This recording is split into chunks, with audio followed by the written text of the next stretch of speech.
Okay. Hey guys, welcome to another episode of Marketing Home, Marketing You. I have two special guests, Lauren. Hello. And maybe more importantly, Alice, who's like refusing to listen to us right now. You guys talk too much, I don't care. So we're excited and we felt it would be good for both of us to be on here today. We want to talk about an initiative, a flex time initiative that we implemented with our team Q3. And just share with you why we decided to do this, what it actually is, and it might be something that you decide to do with your team. So Lauren, what is flex time? So flex time, I think I've been calling it this, is time on the clock that's off the clock. I love that. What we ended up doing, just the practical part of it is we took 10% of every employee's time, part-time, full-time, and they get 10% of that time on the clock, but that is totally their time that they can do whatever they want with it. Like they don't have to tell their family that they've got this time. So I think we back up. Let's just kind of tell them how we got here and some of the things that we talked through.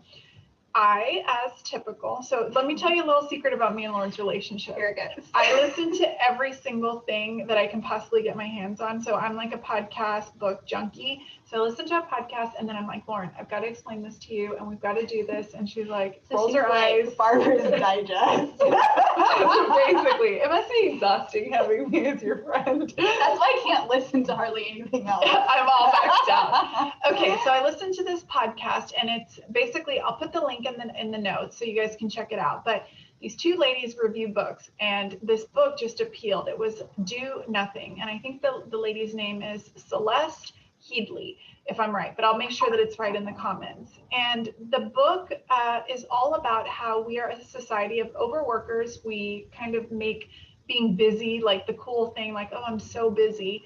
And by doing that, we have completely lost the art of just living and just being. And after I listened to that, first of all, I'd already been feeling that way. We had been talking about it. And then Lauren and I were like, we listened to it. And then we started talking and saying, okay, we got to figure out how to make this fit for us. But then beyond that, for our people. Right. And so it hit home, it hit the heart.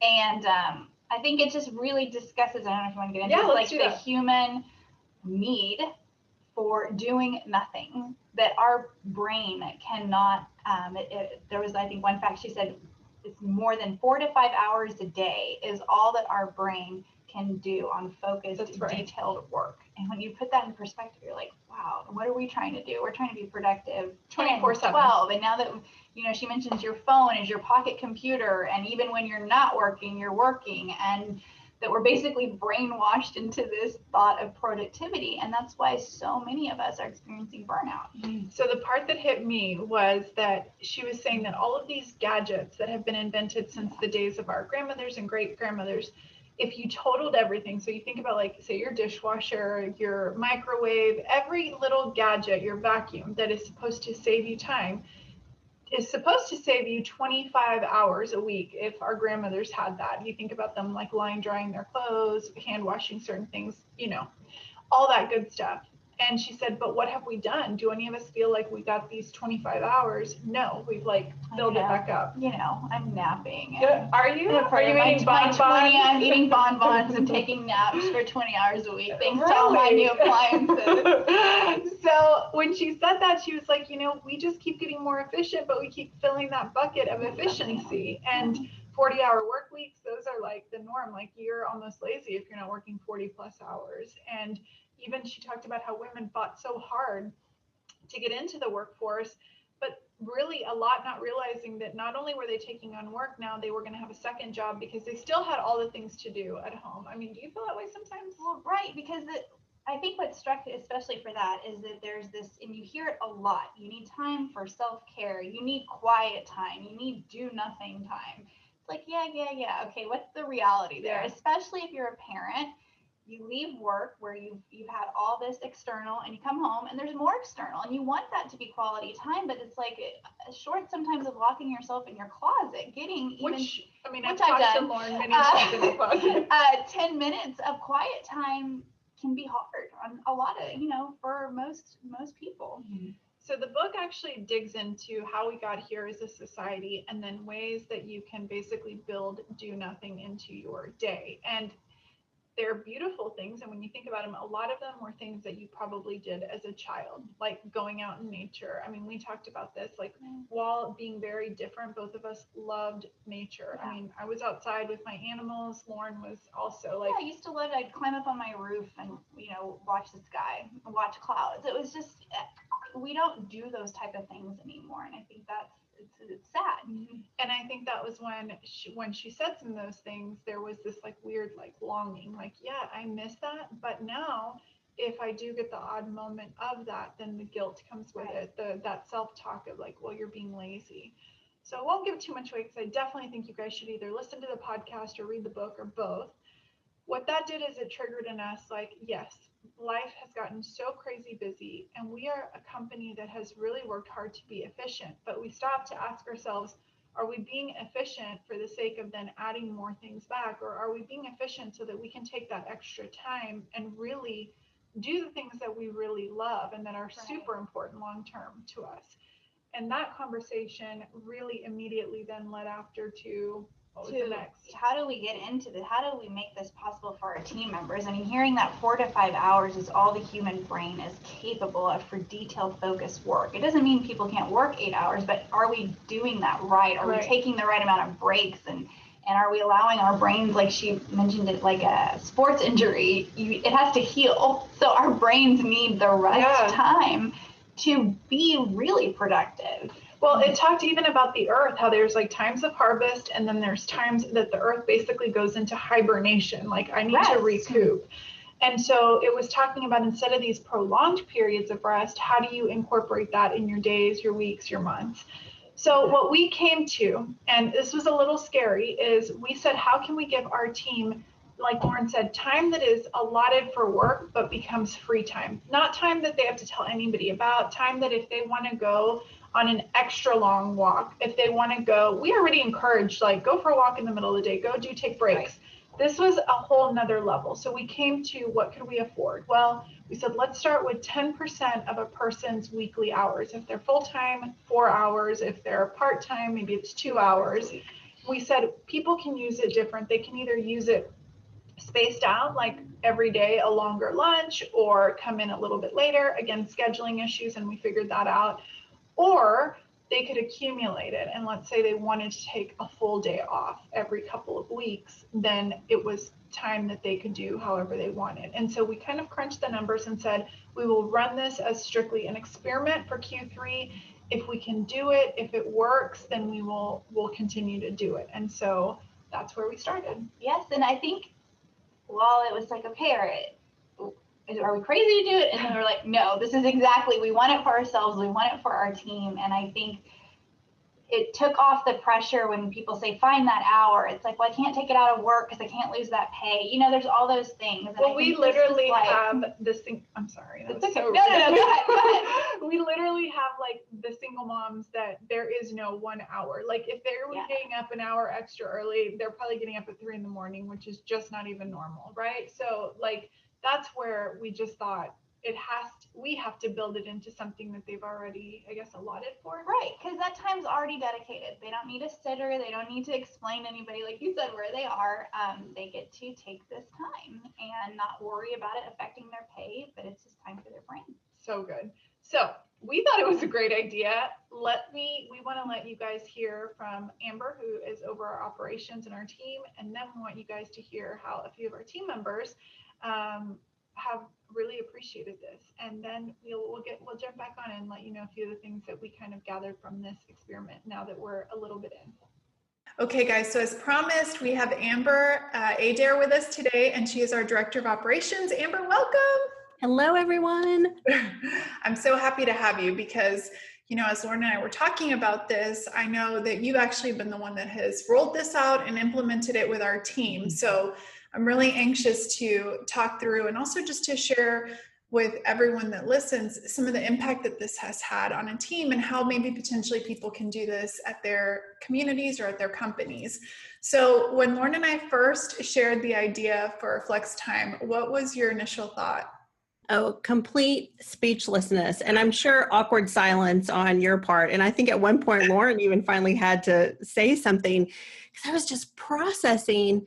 Did they just say what I think they said, we're going to work 10% less. And then the part that I loved the most was, at Sprout, we have a mix of employees and then also contractors, that their work is more project-based. So the fact that we were going to include our contractors in this flex time program was amazing to me.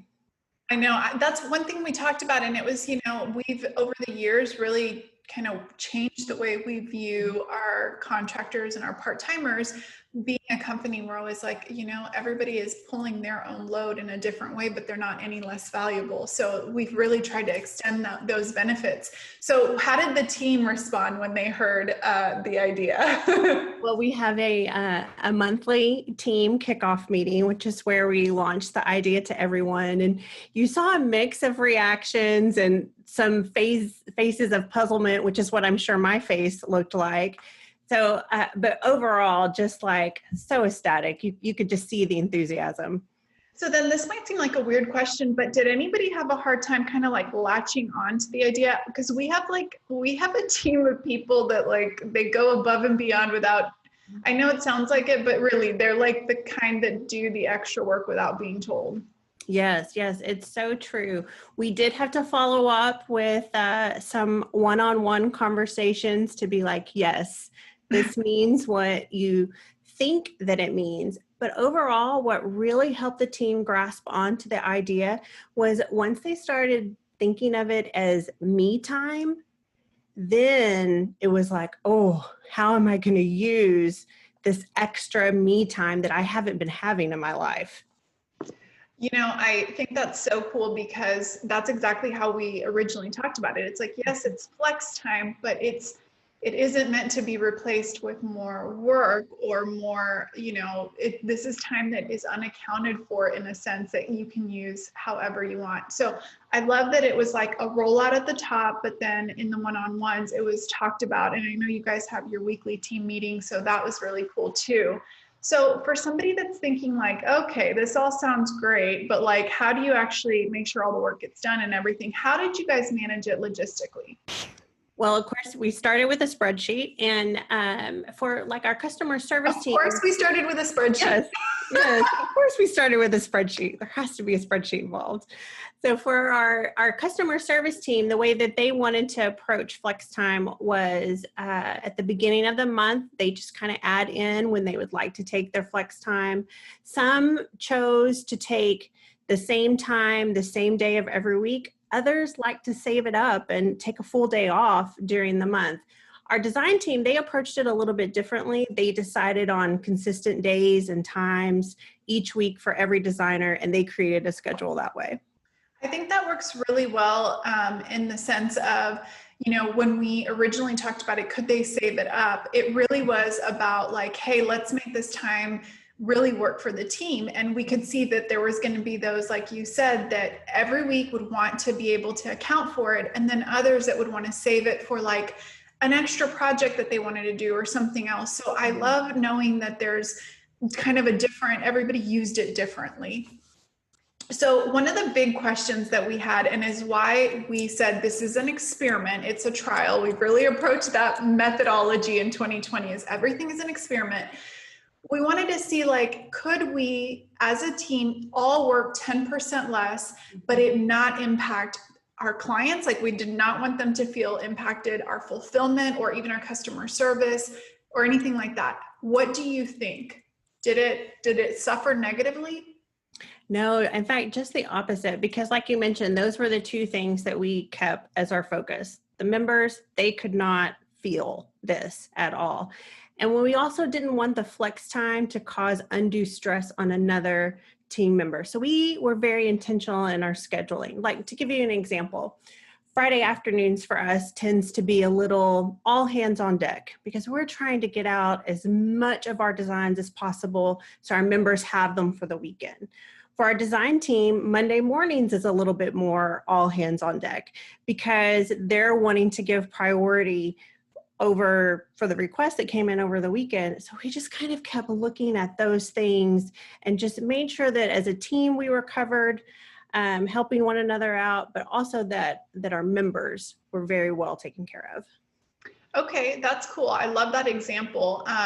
And I do think, just to kind of like back up and say, someone that's just kind of thinking about this, there's going to be a lot of planning involved. It's not like an automatic. And I think too, you have to have a team. At least the reason Lauren and I felt really comfortable, and I think you did too, is you have to have a team that has each other's best interest, and they're not going to be like, stubborn or dogmatic about, well, this is the time, knowing that, hey, we want to make sure that it works for everyone. So is that partially how you guys made sure that nobody was overextended?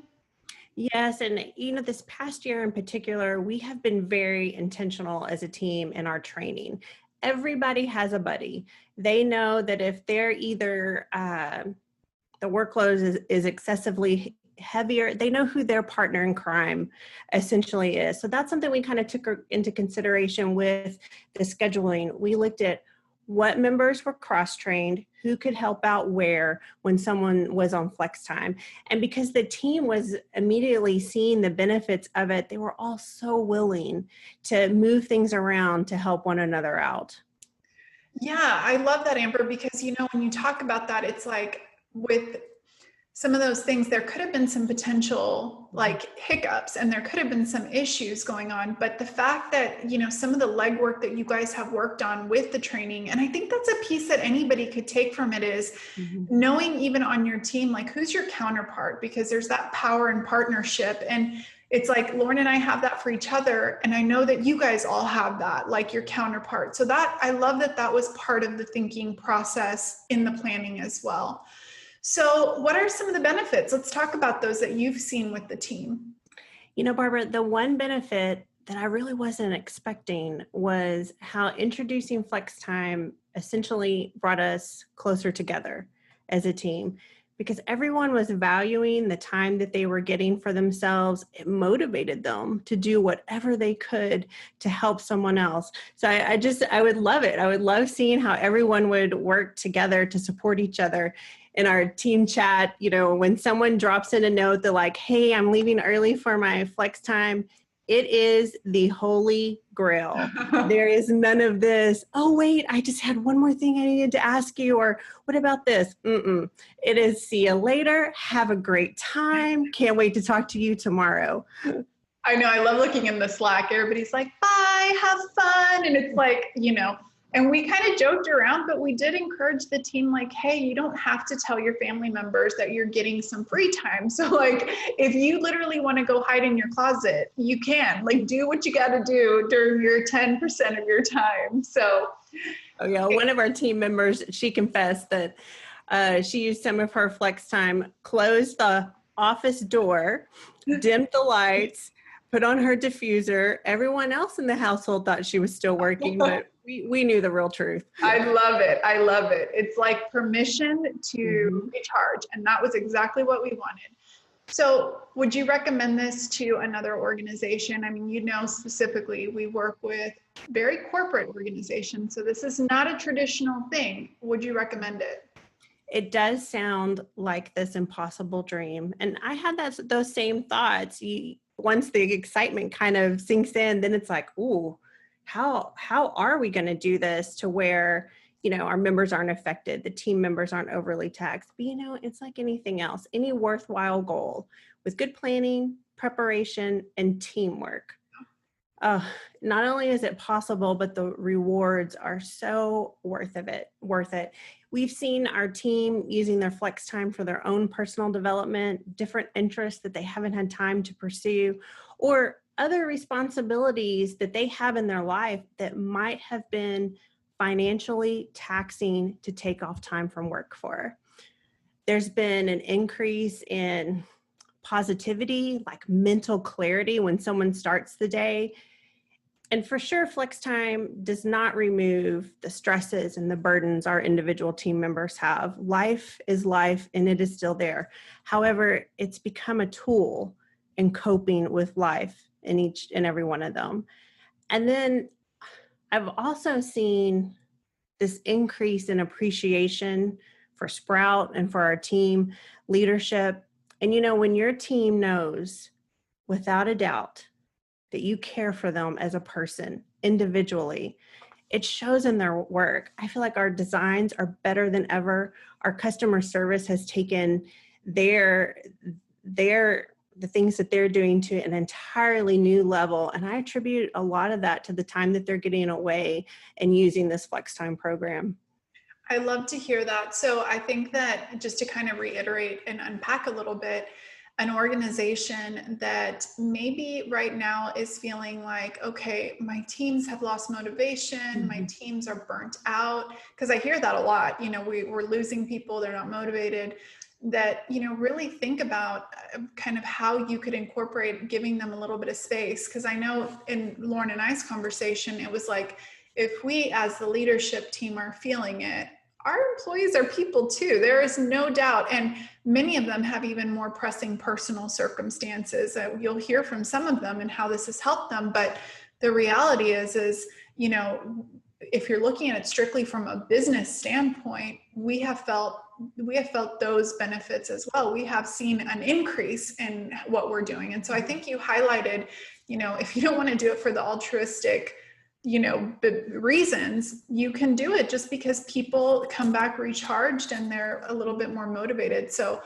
great insights there. And I think the thing that you highlighted really well, Amber, is that as the lead, it did take planning, preparation, and kind of like, it seems like you guys finessed it also over the weeks. Like, am I right there? Yeah. We started figuring it out a little bit as we went. And I would just encourage anyone, we opted for 10% of someone's weekly schedule. And maybe that just sounds like a bit too much. Start small. Maybe each of your team members gets a longer lunch every week. Start with little things that are a bit more manageable and see how it works, because the rewards just make up for it. Yeah. And that's a great idea. Like, what an hour of unaccounted time for somebody that maybe is going straight from being on at work to coming home and having their kiddos, all day, every day with the new demands. An hour that they get to be completely with quiet could be huge for somebody's mental sanity. So I love that idea. So I'm curious, how have you benefited from this flex time personally? Well, you know me, I'm very much that personality type that it's hard for me to disconnect. There's always work to be done. And it's not a lack of trust in my team or anything like that. It is just me. That is how I am. With flex time, though, it gave me the permission that I needed to walk away. So, and I've varied it up in what I've done. Sometimes it's just getting outside, getting some more fresh air. We got like a subscription to Masterclass. I've been watching like cooking shows. Yes, so much fun. We're at home, so might as well. And then even for me, it has brought the love and the appreciation I have for my team to a whole new level. Whereas I'm willing to do whatever I can to make their flex time a reality, the fact that each and every one of them is doing the same thing for me, I feel cared for by them. So I just appreciate all of them all the more. That is so cool. And I cannot wait for this to be over so that you can whip up something for me that you've learned in Masterclass. Do you have like a favorite instructor yet? Or are you just still kind of browsing? I love the sense of humor of Gordon Ramsay. Oh, yeah. It's not all, PG rated. So you kind of have to be like, just his personality and how he is about things. So yeah, but it's been fun. It's been a good way to cope. We've all been home so much more. So it's been like, all right, let's do this. I know. I love the one with Thomas Keller. He's just the complete opposite. So he's the quiet chef that like the second anything gets dirty, he wipes up his station. Everything is like so pristine. And then you've got the other that's like, but I love that. And I love that you're using that time, Amber. And I think that, it's been really great to see how you've developed the team and helping them to take advantage of this flex time. That's awesome. So I just want to thank you for doing such a great job with our team. Oh, it's been fun. It's been a good program. All right. Well, next up, our listeners will get to hear from a few of the team members to kind of get a peek at how they're using their flex time. So Amber, we'll talk soon. Bye, everybody. Hey everyone, so I'll be straight up honest with you. The best thing I love about flex time is that it is what it is. It's my time to do with what I want.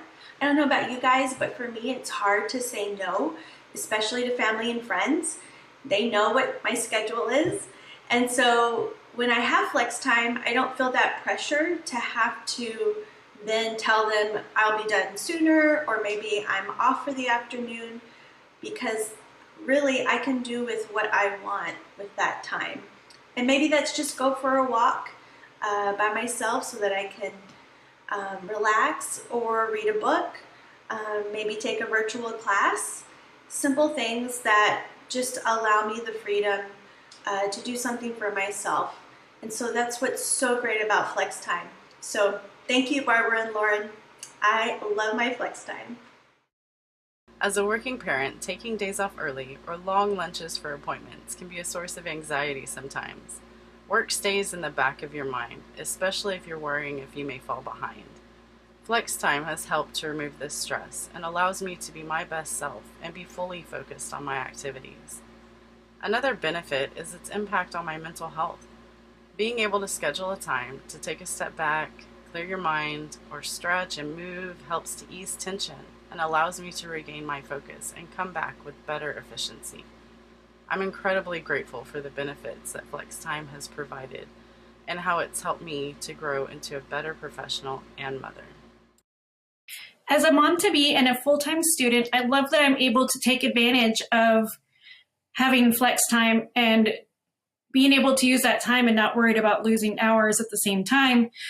You know, right now, we can't really afford for me to take time off specifically for a day, but I do get that extra time to kind of take advantage of that to do doctor's appointments, get ready for baby showers, all that kind of stuff. But at the same time, I can also use it to take care of school assignments and projects and readings that I might need to take care of.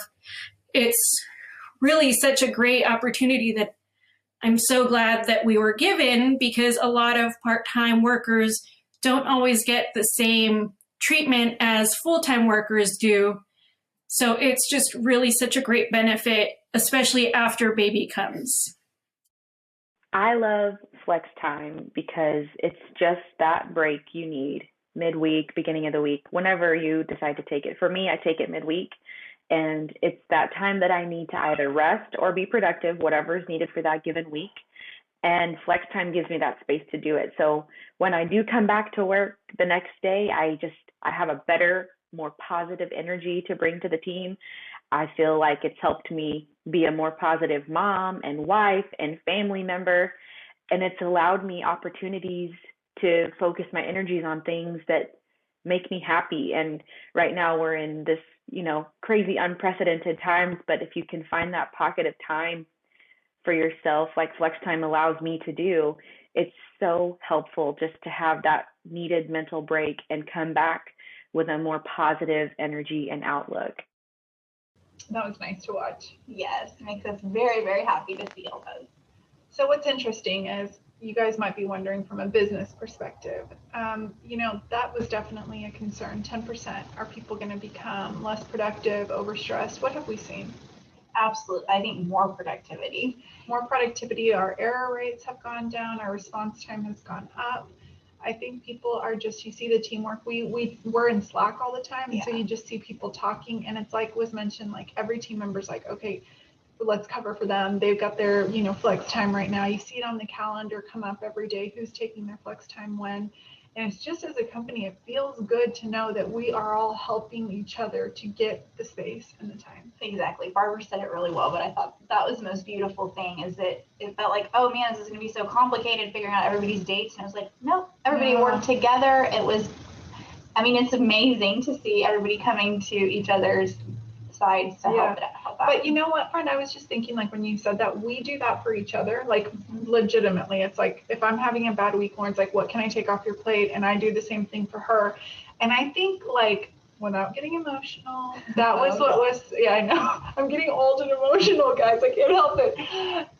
But I think that was the best thing, is that we have had this quality in our friendship forever. And I think that's what works. When people say, why does it work? Well, that's what works.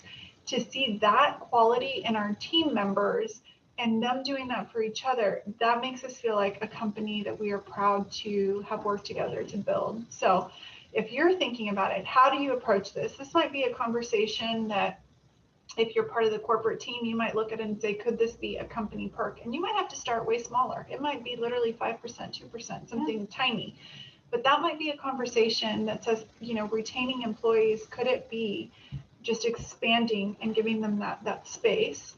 And what are some other things you think, considerations that people could take into? Let's say that their corporate office may not do that. I mean, there might just be ways that you can kind of help each other as a team to allow that time. Even just encouraging, I think, breaks. Yeah, I was going to say it could happen on a really small level. It's like on the hour, that break, and really allowing it to be a break. That person gets to leave their phone on their desk and completely, check out, and just trying to cover, I think, building that camaraderie between each other. How do we help each other get that space? And I think the team building that happens is one of the most unexpected benefits, I think, on this side. It's like knowing that your team member is making sure that things are covered so that you can have that time, and then you getting it really builds a strong team. So this may not be the initiative for you, but it might at least open up the conversation to say, what is a perk that we could offer our employees that maybe isn't like the other perks that are on paper, but man, this feels really good, and it actually solves beyond just work problems. It's like a life adjustment. Helps your brain, which we all need. Exactly. Brain health. Okay, so now that I got Lauren on the podcast, maybe she'll come back more often. I have to bribe her with treats. Lots of treats. But it's been fun. Thank you for being on, friend. Thank you. All right, guys, we'll see you next week. I'll see you next week. Maybe I can convince at least Alice to join me. I'll see you next week on this Marketing Home, Marketing You. Bye.